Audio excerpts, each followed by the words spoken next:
Okay, so step back. For those who don't know me, my name is Lance McCarthy. I'm a Windows Dev MVP. I started coding with Windows Phone 7. Well, originally I started with Pascal and COBOL and all of that stuff in college, but I ended up switching to architectural engineering, and I did other things for 15 years or so. But then Windows Phone 7 came along, and there were some like really fun courses in Bob Tabor, and I got back into it and fell in love with XAML right away. And so for the past, about 10 years now, it's been fun. I actually switched careers to be a professional developer.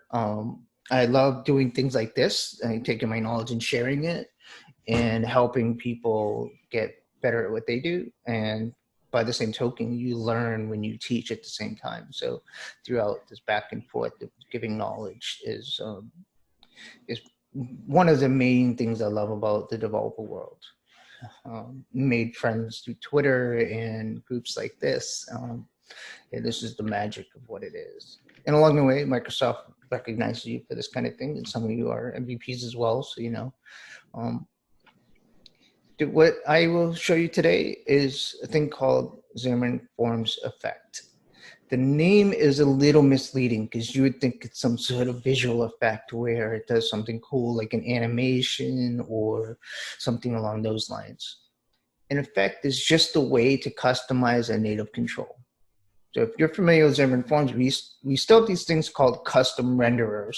And the way Xamarin.Forms works is it puts a platform renderer around a native control. So let's say you have a native control that is a text box. It's some way for a user to type something into a box. Every platform has their own version of this, right? So in Xamarin.Forms, we need a XAML way to represent that and set the properties of that. So what is the text color? What is the background color and border thickness? All of those kinds of things. So Xamarin.Forms does this with platform renderers. And basically it's a shim around the native control that sets the properties. So if you wanted a similar name for the text color and for, WPF and other XAML platforms, it's called foreground. But Xamarin.Forms decided to call it text color. So you set the text color in Xamarin.Forms, and then through its renderer, it sets the text color in the native control. Some of them have different names for that control, for that particular property. Now, what if you wanted to customize that? What if you wanted to do something to the native control that doesn't have a Xamarin.Forms property, but is available on the native control? There's nothing up here that lets you set that. And custom renderers and effects are a way to do that. It's a way to shim in the middle of Xamarin.Forms and the native layer.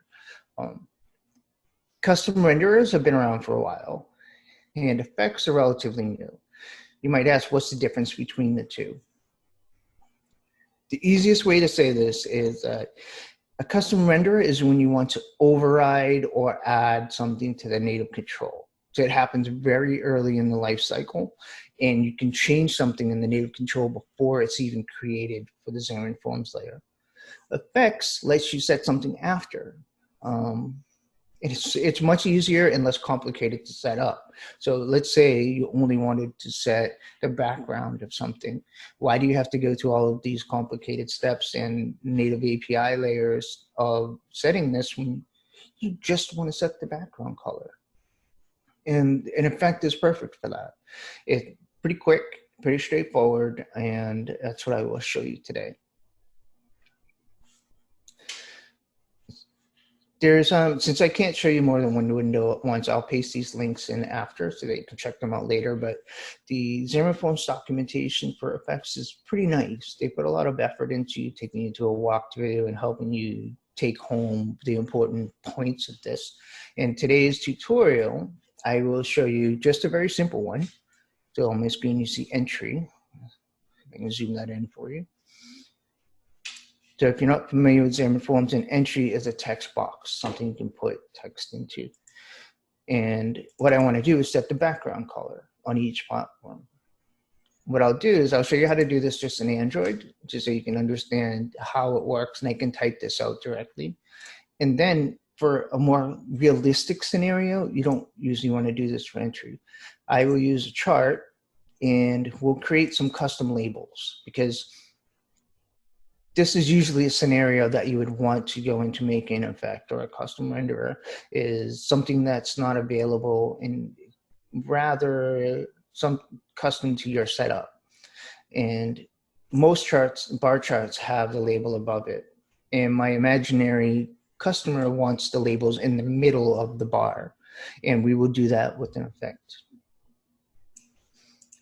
To start, you can see we are in Xamarin.Forms right now. This is mainpage.xaml. Over here on the right, let's take it quickly through. All we have is just a data model, fruit name in stock. That'll be for the chart. A view model, which just has 3 fruits for the bar chart, and a main page. So try to keep this very simple, because the only thing we really want to take away is what's going on in the effect classes themselves. Now in main page, we have an entry. The first thing you want to do when creating an effect is you need some sort of class in the Xamarin.Forms layer to be able to put your properties or to get your entry point. The way we do this, we just add a new class. And call it entry BG effect. What I like to do here too is I do a little naming scheme. This isn't necessary, but it's easier for me to know different classes because they tend to have the same name. We'll be using this name frequently across the rest of them. So entry BG, how about we just call it entry effect? Make it a lot easier. Entry effect.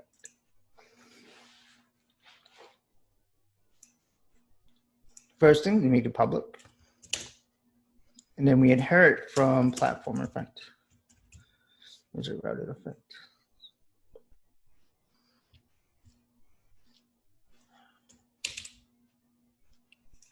I have ReSharper installed, so it's going to tell me what I'm missing.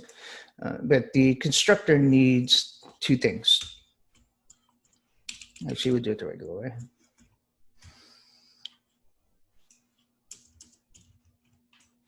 It needs a string. So we're going to pass the name of the effect to that platform. It happens automatically, so to make this easier, I'll just show you the other one. So the base class needs a thing called a resolution group name. In the Xamarin documentation, you see it just says my company, but it's just a common name that will be used between different platforms. It's kind of like a namespace. Then here we will do, so that is the resolution group name, and then dot name of the effect. The safest way to do it is with string interpolation, so you don't mess it up. Did I just go on mute? Can you hear me? I can hear you. We can hear you.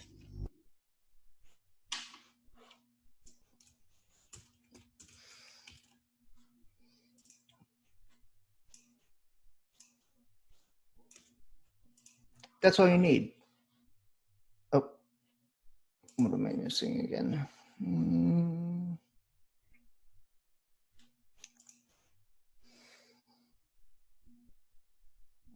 Public, oh, routing effect. Oops. I always get that backwards. And the other one is platform effect.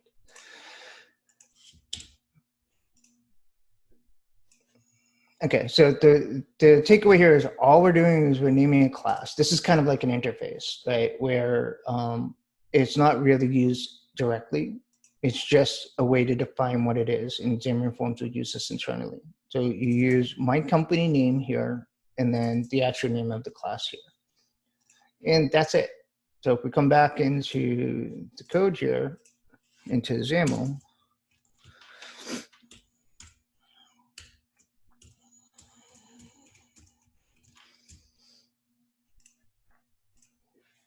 the effects is you can have more than one effect for any control. So what this is doing here is we're adding one instance of this class, and Xamarin.Forms will do the wiring up for you. And that's it. So you might ask yourself, well, what does it do? Right now, it doesn't do anything because we didn't tell the native platform what to do. So let's come into the Android project and let's add one. The same naming scheme we do here.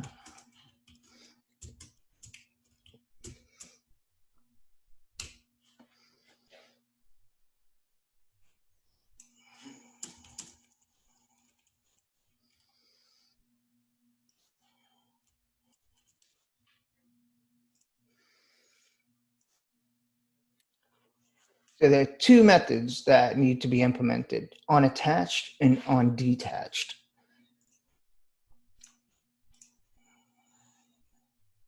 Let me get zoom out of the way.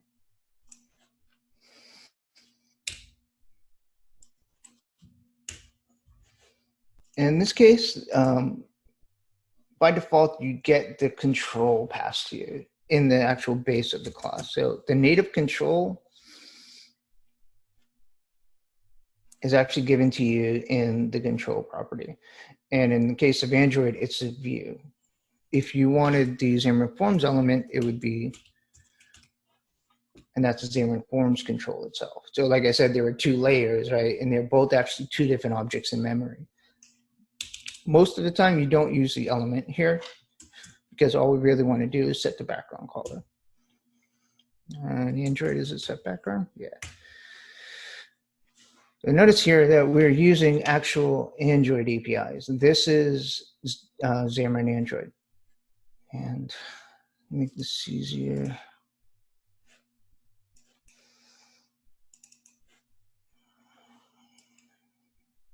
Disregard that for a second. Because so many different objects of color, sometimes it's easier just to set a static using. In this case, we do color. And how about green? So this is in the Android project. And how does Xamarin.Forms know that this class is going to be used? Is it because it has the same name? Close. But what really matters here is we're setting a couple attributes on the assembly itself. Let's save this and let's add an assembly attribute for resolution group name. This is that company name thing that we used in the Xamarin.Forms layer. So right here, this first part is the resolution group name. And Microsoft has made it easier with the example saying my company name, but it could be XYZ. It's just a string that is matched. So we're going to take that and we will put it as the resolution group name. And what is my problem? Oh, I have another one. You only need one. And because my other demo, I have it in here. Comment that out for now. So because it's an assembly attribute, we only need to do it once for the entire project. And in this case, I had one for the more complicated example afterwards. But we set the group name on the entire assembly. The second part you need, and you need one of these for each effect you have, is we need to export the effect. If you're familiar with custom renderers, it's the same thing. You'd say export renderer. And there are two parameters. One is the type. So you do type of, enter your effect. And the second one is the actual string name that you gave it in here. This is how Xamarin.Forms matches them. So it says, okay, this is the class we need to use for that particular entry. A quick way to do it is just do type of, make sure we get the right one. I'm going to use the whole namespace.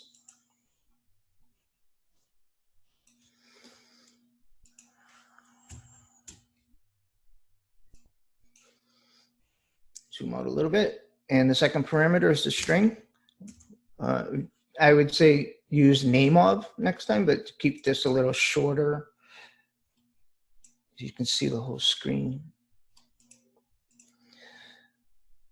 And this is what does all the magic for you right here. All of this logic doesn't know to get run until Xamarin.Forms makes that connection to the thing. So in this case, we just have this class in the Xamarin.Forms layer.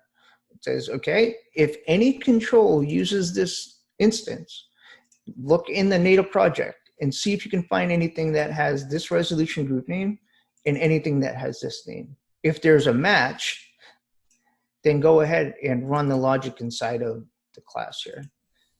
We're only setting the background color. Let's just give it a run and see how it goes. So just while you run it, in terms of the resolution of the names, when does that happen? Is that a build time thing? Because I'm aware with stringly typed names and conventions, Yeah, exceptions are fun. I don't think it does any checks at build time. So you can misspell that easily, and it doesn't match at runtime. It'll fail gracefully. So it's not like it'll crash the whole thing. It just won't run the effect. In my production apps, what I do is I have a static class that has all of the strings as constants. Okay. And to your point with the, using strings, so that second parameter, I try to always use name off. That way you'll never get that messed up. But the resolution group name, it's still a string. I'm not sure exactly why they did that. I'm guessing it's because of you can't necessarily have access to the types in different project systems. So that strings are the way to go. It's just it seems strange that it's not resolved at build time. It's the kind of thing I'd expect to happen at build time, because if it's happening at runtime, then types are being matched up at runtime, when I'd rather see that happen at build time. Yeah. Just me. Let's see if I can switch monitors.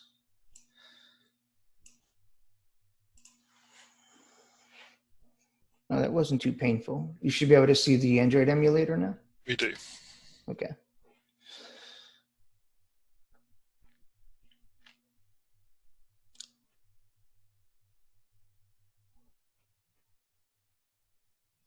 And of course, I didn't set any height, but that background should be green, right? What color did I say?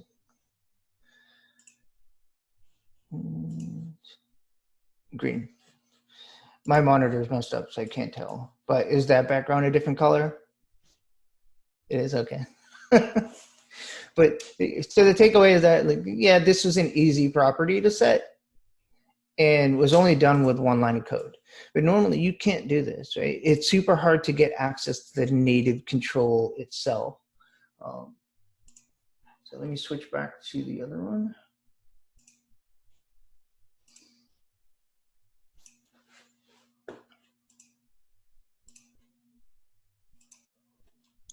Getting a reference to this is the difficult part. This dot control, that is the native control. You can't access that from your Xamarin.Forms project. So to do this, you do exactly the same thing in all the other projects. And I'll show you that in the next example. The takeaway is that all you need is this simple routing effect definition in the Xamarin.Forms project. You give it your magic string company name and then name of here. So here's how you really should do it.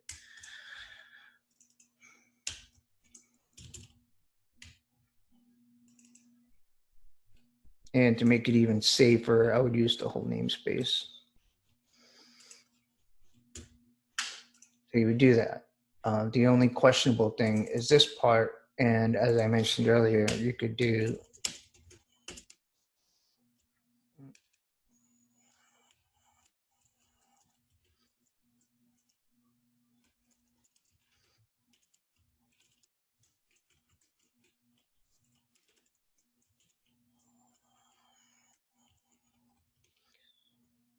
and now you could, because this is in the Xamarin.Forms library assembly, you could actually use this in the other projects. You can hear.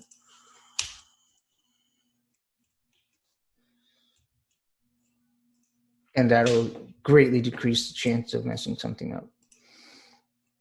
But under the covers, all it really cares about is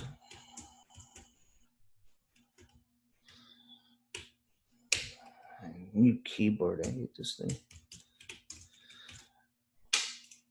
Matches that to here, and then run all this code here.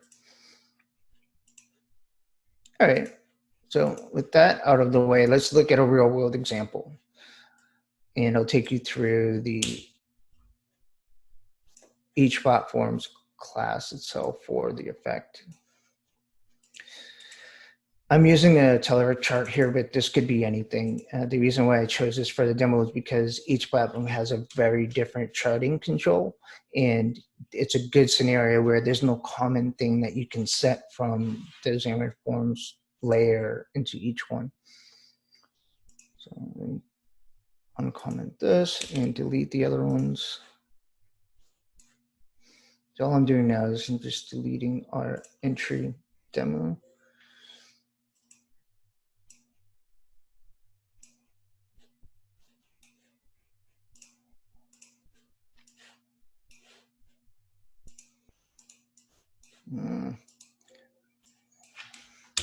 Here we go. Zoom is getting in the way.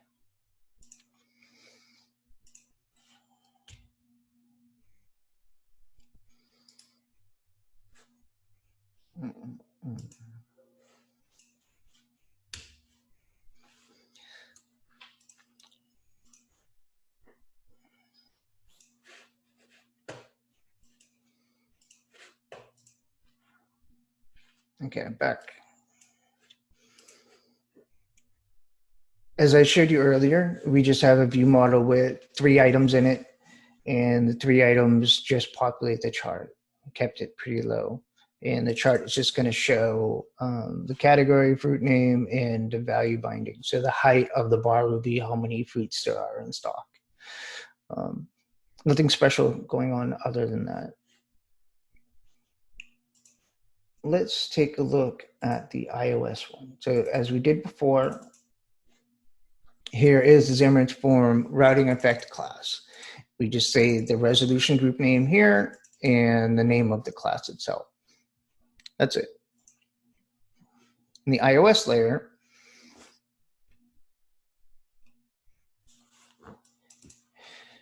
we have the resolution group name, like you saw in the Android. Same thing happens in EWP and WPF and whatever platform you need. And we use export. We have to export this class here, and we use the name for it. So that matches up with what we have in the Xamarin.Forms layer. Inside here, I just do a quick check that the native control is what I expect it to be. And now I can access any property of that chart. So in iOS, it uses delegates. So all of the Xamarin iOS properties and objects are there until by NS, right? And UI, whatever. NS this and UI that. So we have full access to everything here. And the delegate here is I just do a little bit of styling on the label. So I'm taking the label and I'm moving it to another spot, and I'm changing some colors and some font size and layout stuff that you have to do on iOS. And this is what you would do with pretty much anything that you used to in Xamarin iOS. All right. All of this code I actually have on GitHub. I'll give you the link. I have a custom Xamarin demo with several examples of this, of custom renderers. And one cool thing about platform effects is you can have your own event handlers in them. And you can reference the Xamarin.Forms effect class from in here. So if we did invoke some sort of native event and you want that native event to be surfaced up to the Xamarin.Forms effect class, you can easily do that. And the way I did that was with a range selection. There's a calendar that doesn't let you select a range of dates, and the native control does have that capability. So in the native control, I said on selection change, and I give up all those different selected days to the Xamarin.Forms layer. Let's take a quick peek at the Android one. Same thing as usual. We use the name of the class, the type of the class, the resolution group name, and on attached, I look at how many series. Well, first we make sure it's what I expect it to be, right? So we notice that on Android, the control is going to be that type. On iOS, it's going to be that type. And in UWP, it'll be the UWP's version. And I go ahead and I created a custom renderer, a custom label renderer for this. And the label renderer on Android took a little bit more work. I had to do a little bit of math, but basically I take it, the label from where it was, and I do a little bit of math, and I put it in the middle of the bar. Finally, in UWP, it's a little bit easier because we can just have a data template. I could have created this data template in app.xaml and then used it like a resource, but I thought it would be easier for you to see it in the code at the same time instead of checking for a resource availability. So I just use a XAML reader and then put the actual data template in code.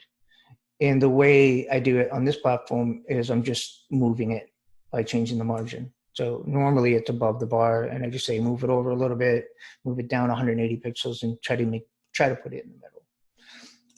The takeaway again here is that we have access to the native control. Whatever the native control gives you for properties, all at your fingertips. And there's no really complicated way to wire this up. If there's anything I want you to walk away with from today, is the fact is all you had to do is this. This simple class gives you access to everything. Okay. So back to the XAML, we have Android, iOS, and UWP. We have all the customizations and tweaks that we wanted for the chart to be done. Those are in that. Again, any control, I believe it is inherits from view, will have an effects property.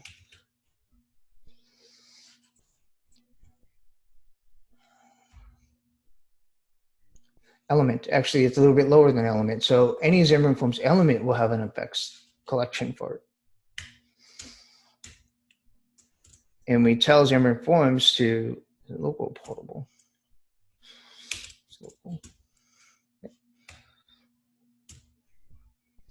That's it. In a real world scenario, you would add some properties to this. So let's say we wanted to not always move that thing down, not always apply the customization. We could add like a Boolean here. Something like that. And then in here, we can say move label. And how would you access that property from the native side of things? This gets a little messy, but it's this element effects, and then you can use link to loop through the effects and check for a type. So I think in the last one I did an actual type match, but first the default, when the element type of get type, there are better ways you can do this, right? And we need it to match this type. So it has to be effects.portable.type.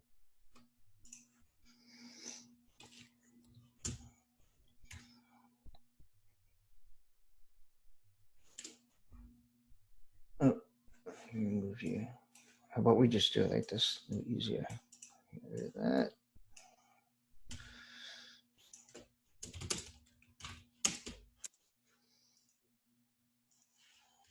And then this is, I'm being pretty rough with this, but this is how you would access that property to be able to use it.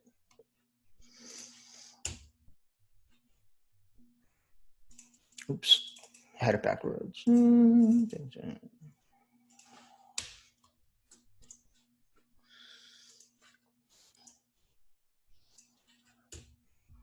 So that's how you can access any property that you set inside of the Xamarin.Forms class. And maybe we could do some if-else statements to say, if move label equals true, then go forward and do the rest of this stuff. Otherwise, just act normally. So it looks like they just have to be regular properties. They can't be dependency properties. We can't bind to them. Yeah, you can set it up as dependency property. Basically, anything that Xamarin.Forms gives you for capabilities, you can do it. So you can, have better XAML bindings, for example, and then you can do, binding equals something in your view model. I just use that one as an example because I don't have a bindable property snippet. I quickly looked at docs, but obviously didn't look thoroughly enough. Yeah. I did it for, let me actually pull this up. I'll switch apps in a second. I'll show you this.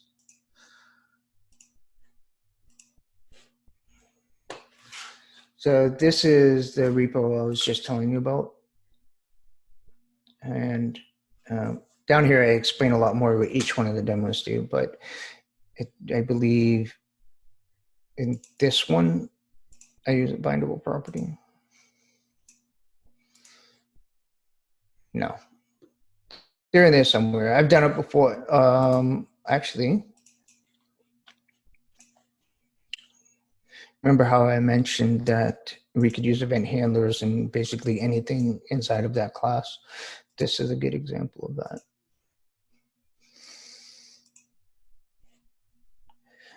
So just a couple of regular effects and then a delegate and an event handler change, but these don't have to be regular properties. You could use bindable property. As long as, your bindable property is going to have a public getter and setter, and that's what you can access inside of the native platform. The bindable property side of things you'd use in Xamarin.Forms to bind to your view model.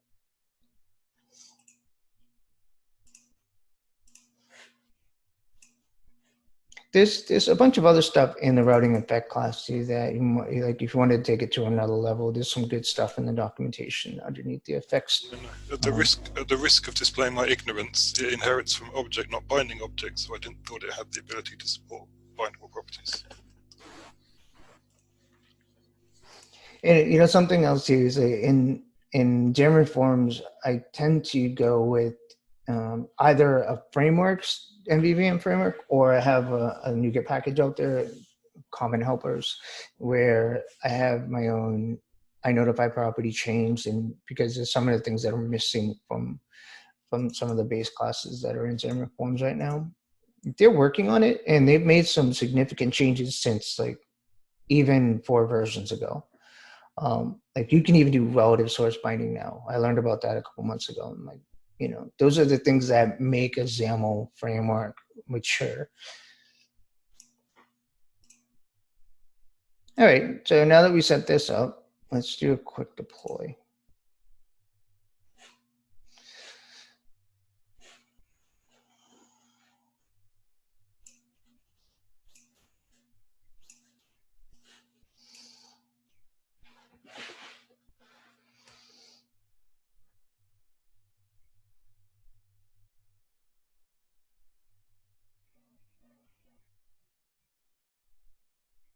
Almost there. I made sure I built and deployed this to the emulator yesterday so that we didn't have to wait forever, but we will this time.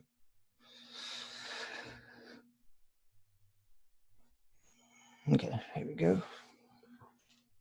Now, keep in mind, effects are the fast way, right? You don't have to do all the complicated stuff you might have to do at the custom renderer, and worrying about the life cycle of the control and worrying about if certain parts are ready by the time you need them. Effects are, it's ready. You can just use it.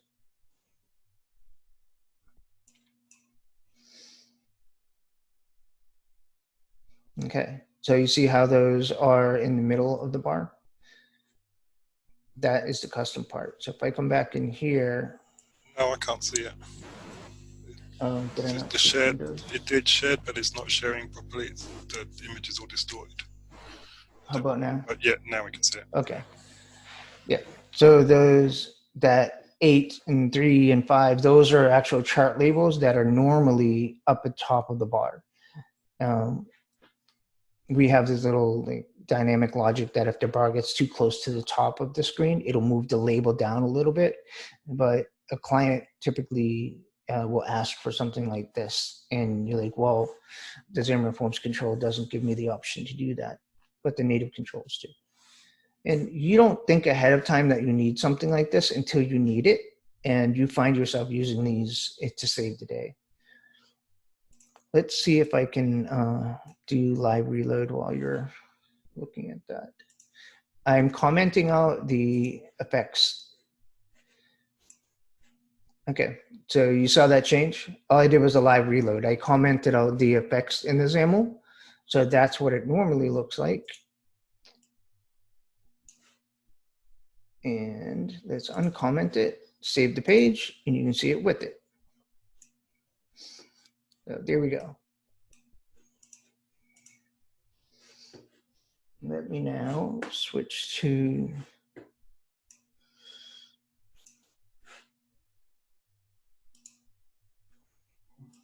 documentation. Can you see the web browser now? Yes, we can. Okay. So I highly recommend doing this. Just like I briefly touched on customizing the background of the entry, that is the very first example they give you, and they will walk you through UWP and iOS too. But realistically, these on the left are some great courses. Like, it's very straightforward, but it gives you the initial handling of the fundamentals on what you can really do. Passing parameters, and that's something that you would think, oh, how do I do that? And there's a good example here. Attached properties one, invoking events. Just like in the other, okay, so they use touch events. That's a great way to do like little Skia sharp drawings. You get to know touch. In each platform, you get the touch APIs, and then you can take the position on the screen and give that back to Xamarin.Forms. Enable multi-touch.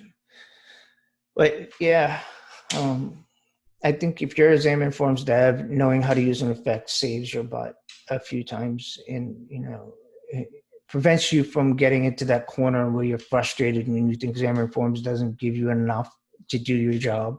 And it might have been the case before effects and custom renderers. So there's another great article on when to choose a Xamarin.Forms effect versus when to choose a custom renderer. Let's see if I can find that quick.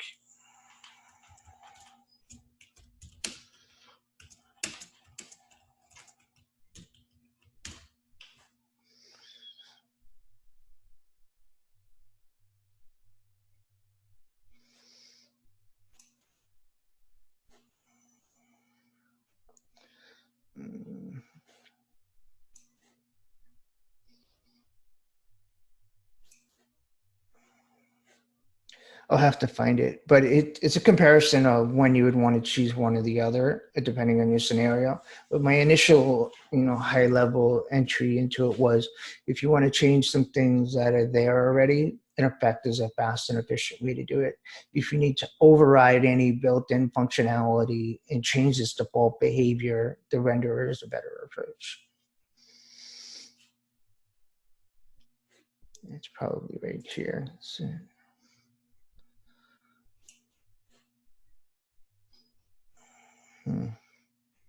I should have bookmarked that before the meeting. Figures I need it now. Oh, well, I'll find it and I'll give it to you guys after. It's a pretty good like one paragraph thing that explains when you choose one over the other. That's about it for the demo. If you guys wanted to see, matter of fact, why don't I finish the demo? So we saw Android. Let's see what this looks like on UWP.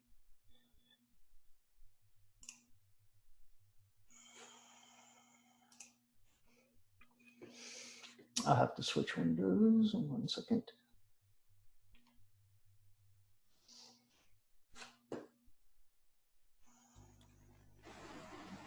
So if you have the designer up in Visual Studio, does it show the effects applied there as well? Not in the designer itself for this particular thing. I think it does work for some more basic controls. Except custom renderers? I'm not sure. Honestly, I haven't opened the designer in like 3 years. It's almost useless. Hot reload and hot restart, on the other hand, what you just saw me do by commenting out the code while the app was running, and you got to see the difference between a platform an effect working and not, is an amazing thing. because typically you would need to restart the native side of things in order to see any renderers and effects and native side stuff working. And they did a good job with that. All right, let me share. Yeah. So normally the labels are on top like the other one and up to the left a little bit at the top of the bar.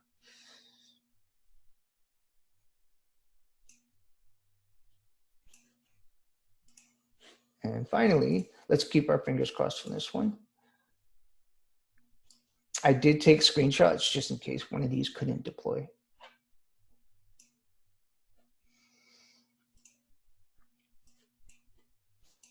Alrighty, let's see the magic. Can you see the pair to Mac window? Yes. Okay. Hey, here we go.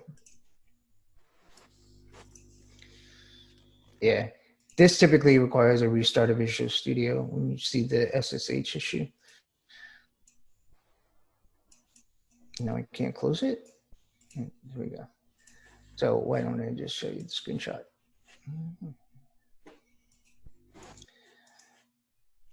Yeah, now I can't click on things.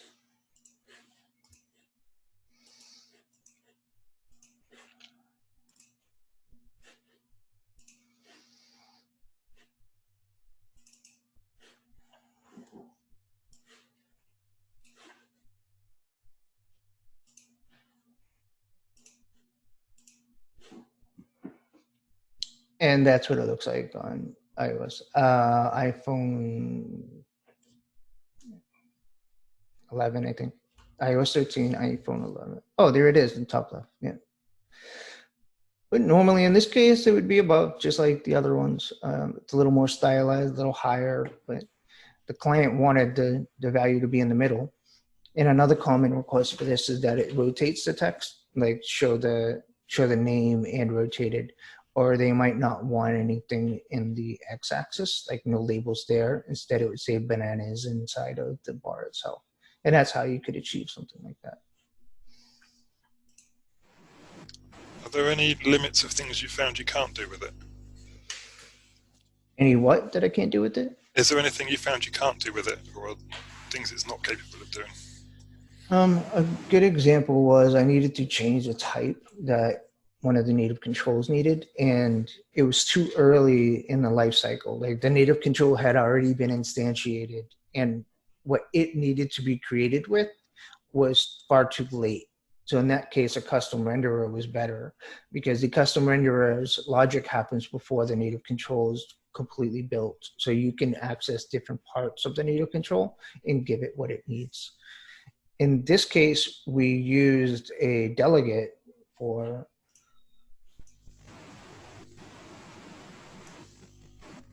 let me show you that class.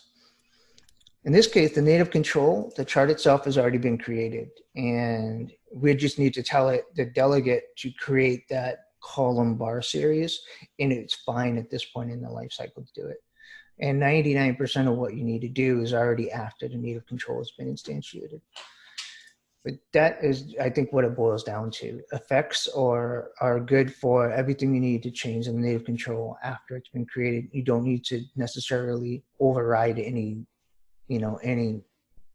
deep things, and the renderer gives you much more fine control over the life cycle. I think the names of the methods that are required kind of tell you a story about what it can do and what it can't do. Like on attached, you kind of think that the native control has already been created and then the effect has been attached, or the native control has been attached. That kind of tells you that the control is ready for you to start using.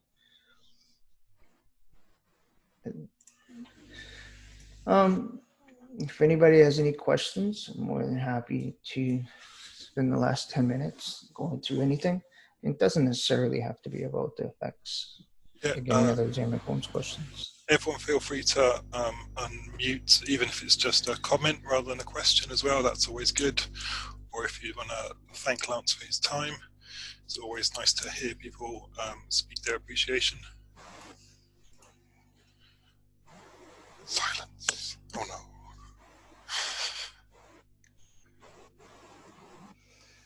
Is anyone still there? Yeah, we're still here. Okay. Loads of cameras got turned off, so I was worried you'd all gone to sleep. Just throw up your screenshot and then go have a coffee or tea. Yeah. Well, what do you use the on-detached for? Is it cleaning up resources, or is there something special you need to do with that? It depends on what you've implemented. So correct, yeah, you would use it to clean up your own mess, or a very common use is to unhook from event handlers so you don't have a memory leak, things like that. Yeah. So Hamad's asked if we'll release slides and video. Well, there weren't any slides. If you're happy and the video comes out okay with the recording, I'm sure you're happy to share this, Lance. Yeah, and I'll give you, matter of fact, I'll copy and paste the link to that repository in the chat. It's just custom Xamarin demos on my GitHub. And it has not only the effects one, but there are tons of other stuff. Like a good example is I have, like Xamarin.Forms doesn't have a built-in like easy screenshot capability. So let me share that.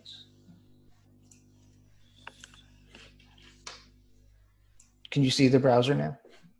We can, yeah. Okay. So if we just scroll down here, I have a long README with like the main takeaways, like icon generators, real-time filtering, cascading autocomplete, custom series labels. That's the one that we kind of just went through. But there are more advanced ones in there as well, like how to do it with different types of series and that kind of thing. Render image, this one, you can actually export your screen. Did it not go to it? Render. This one lets you export any part of your screen to an actual image, a PNG or a JPEG, and it can also export to PDF if you want. And the way I do that is through a custom renderer this time, and it shows you how to use the native APIs to get that parts of the screen, the pixels. You can even, render relative right there. Lets you, kind of pre-crop. So you say, I only want this part of the screen. But basically, like a boarding pass or something, you print that out and let the user save it or share it. It's a bunch of these little things. Basically, this is a repository of all the hard things that I ran into and thought would be good as a demo for everybody else to really take a look at. Like segmented controls kind of thing. Some of them aren't complete. So I was working on an Android call detector that would tell you if it was spam or not and kind of thing. But it turns out that it's not as easy as it seemed. So I haven't had time to finish it.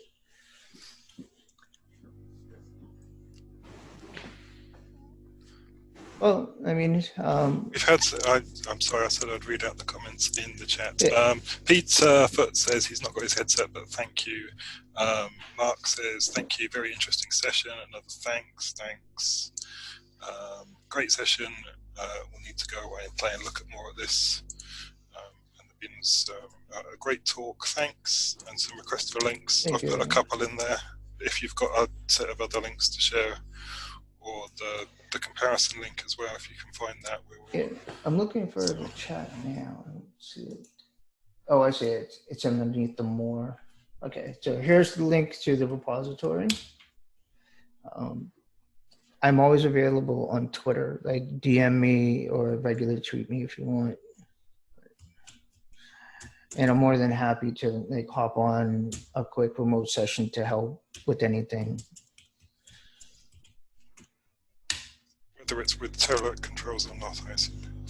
Yeah, that's it. Like if you're using Teleric, Xamarin, or UWP stuff and you have a question about that, that's my day job. I'm the team lead for the United States support of all of our dev tools. I do have a little bit of expertise in the Ajax and the UI and the other stuff, but my main, like I spend all my time on Xamarin and UWP and WPF.